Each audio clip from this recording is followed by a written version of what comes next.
আমরা দেখেছি যে যতবারই আমাদের কেয়ারটেকার পিরিয়ডটা এসেছে তখন আমাদের অপেক্ষাকৃত ভালো। যেমন আমার ঢাকা বিশ্ববিদ্যালয়ে এক প্রভোস্ট বললেন যে ঢাকা বিশ্ববিদ্যালয়ের ইতিহাসে আমরা হল সঠিকভাবে পরিচালনা করার প্রভোস্টের যে ক্ষমতা এটা অ্যাপ্লাই করতে পেরেছি শুধু কেয়ারটেকার কাল, অন্য সময় আর পারি না।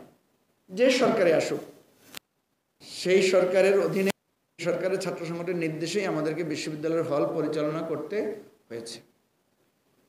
এখন সংস্কার কি এটা যে ছাত্রদল ছাত্রলীগের বদলে ছাত্রদল বা ছাত্র দলের পরিবর্তে বৈষম্যবিহীন ছাত্ররা সব কিছু নিয়ন্ত্রণ করবে? বিষয়টা কীরকম? কিছুটা আভাস তো আমরা সেরকম দেখতে পাচ্ছি যে সচিবালয়ে আপনার আনসাররা ঘেরাও করে রেখেছে ঘন্টার পর ঘন্টা। ওবায়দুল কাদের হতে কি বলতেন? আমার ছাত্রলীগের বাহিনী এই আনসারদের দূর করার জন্য যথেষ্ট, এটাই তো বলতেন। কি বলেন? এবং এরপরে হয়তো আমরা দেখলাম ছাত্র লীগের গুন্ডা পান্ডারা অস্ত্র নিয়ে দৌড়ে আসছে। এখন যখন আসিফ নজরুল বলছেন যে ছাত্ররা না আসলে যে কি হইতো আল্লাহ মালুম, আমরা এখানে একটা অদ্ভুত জিনিস দেখতে পাই। ও রাশেদও গিয়েছে, কারণ মাঝে মাঝে আসিফ নজরুল নাকি রাশেদকে ফোন করে বলে যে কিছু ছাত্র এই জায়গায় পাঠাও, কিছু ছাত্র এই জায়গায় পাঠাও, তখন রাশেদরা নাকি দৌড়ে দৌড়ে যায়।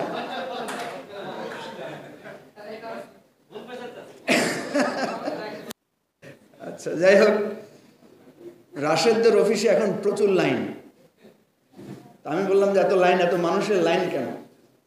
তো অধিকার হারাদের লাইনও হইতে পারে, আবার তদবির বাজদের লাইনও হইতে পারে। এখন এটা একটু পরীক্ষার নিরীক্ষার ব্যাপার আছে। তো এখন আসলে রাষ্ট্র সংস্কার তো অনেক দূরের কথা। আমি খুব ওই সংস্কারে যেতে ভাবে আমরা শুধু অধিকারটা পাইলেই বাঁচি। ওই যে রানী ভিক্টোরিয়া বা আসছিল নাকি এই দেশে, তখন নোয়াখালীর লোকেরা লিখেছিল, তুমি মা কল্পতরু আমরা সব পোষা গরু, ভুসি পেলে খুশি হই ঘুষি খেলে বাঁচব না। শুনেছেন না এই কবিতাটা? তো আমরা এখন ভুসি পেলেই খুশি, ঘুষি থেকে, হাসিনার ঘুষি থেকে বেঁচে এখন ভুসির সংগ্রাম আমাদের। আমরা যারা রাজনৈতিক দল আছি আমি বলবো যে একটা ফুটবল খেলা শেষ হলে, যখন শেষ হয় সবাই ঐক্যবদ্ধভাবে খেলায় আমরা জয়ী হই, গোল দেই, কিন্তু খেলা শেষ হলে শুরু করি যে আমি পাস না দিলে তো তুই বেটা গোল দিতে পারতি না। আরেকজন বলল আমি যদি থ্রোটা ভালো মতো না করতাম তোমার কাছে বলের 5টা তো যাইতো না। এই দ্বন্দ্ব শুরু হয়। এখন আমাদের মধ্যে এটা একটা দ্বন্দ্ব যে কে কত অবদান রেখেছি আমরা, কার কত অধিকার, কে কয়টা ডিএজি পাবে। দাদার তো মন খারাপ যে ডিএজি এএজি সব তো জামাত বিএনপি নিয়ে গেল। ঠিক আছে, এখন একটা বিরাট প্রতিযোগিতা, কে কয়টা পোস্ট, কে কয়টা জায়গায় নিবে। দায়িত্বশীল ভূমিকা রাজনীতিবিদদেরকে নিতে হবে। আমি খুব আশাবাদী আমাদের সামনে যে টিমটা বসে আছে, আমরা আজকে 15-16 বছর ধরে আমরা যে সংগ্রাম করেছি, সবসময় আমরা একাত্ম ছিলাম। আমার খুব মনে পড়ে যে কঠিন অবস্থায় যখন সাকিব ভাই সেদিন আমাদের মিছিলে যখন আহত হলেন, আমরা যখন আহত হলাম, কঠিন একটা পরিস্থিতির মধ্যে আমার আর সাইফুল ভাইয়ের মধ্যে কমিউনিকেশনটা হচ্ছিল, বাকিদের সাথে সাইফুল ভাইয়ের মাধ্যমে যোগাযোগ হচ্ছিল, এবং একটা সময় গিয়ে সেটাও আমরা করতে পারি নাই, আমাদেরকে ধরে নিয়ে যাওয়া হয়েছে বিভিন্ন জনকে।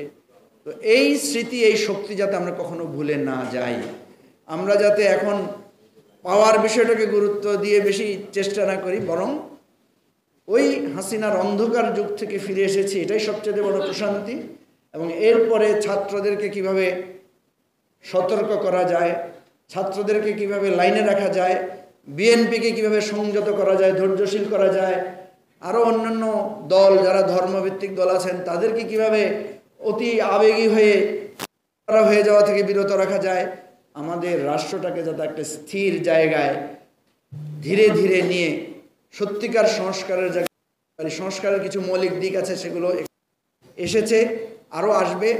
আমি আমাদের এই ঐক্যবদ্ধ ত্যাগ এবং সংযত ভাব নিয়ে আগামী দিনটা চলার জন্য অনুরোধ করছি সবাইকে। আসসালামু আলাইকুম।